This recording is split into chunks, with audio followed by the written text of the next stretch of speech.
56 140% અને 140 56%. ક્લિયર છે? હવે જે કટ્ટર બીકેપી, આ એક ઘર છે, આ બીજું ઘર છે, ટકાવાળો દાખલો છે. આનો અને આનો સરવાળો તમે કરો, દાખલો કાયદેસર ગણો. હું એમ કહું છું કે તમને આમાં કાંઈ સિમિલિયરિટી દેખાય છે? તો કે બેયમાં આંકડા સરખા છે. બેયમાં આંકડા સરખા છે એટલે બે વસ્તુ એક જ થઈ. ટૂંકમાં કોઈ એક વસ્તુ શોધીને તમે એના ડબલ કરી શકો છો. પણ હું એમ કહું કે શોધવા કરતાં અહીંયા તમે જુઓ બધામાં લાસ્ટ ડિજિટ અલગ અલગ છે કે નહીં? તો આપણે ખાલી લાસ્ટ ડિજિટ કરીએ. આ કેટલા થાય? 6 ચોક 24 થશે.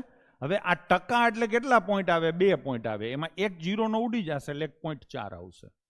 આ દાખલો તમે ગણો ને 56 140%, આ રીતે થશે કે નહીં? કેટલા પોઈન્ટ આવશે? 1 6 ચોક 24 0.4 આવશે. તો આમાં એ જ આવશે 0.4. બે હરખું જ છે ને? તો જવાબમાં શું આવશે? 0.8. તો કયો આન્સર આવશે? 0.8 ક્યાંય નથી, લો સીધો નન ઓફ ધીસ આવી ગયો. ક્લિયર થઈ ગયું કે નહીં? ચલો એના પછીનો ક્વેશ્ચન લઈએ.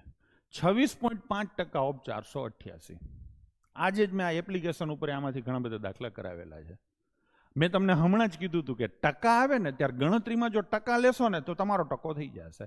ટકા આવે ને એટલે જાણીતા અપૂર્ણાંકો લેવાય. 26.5% ને અંદાજે 25% કહેવાય. 25% એટલે આનો સીધો ચોથો ભાગ થાય.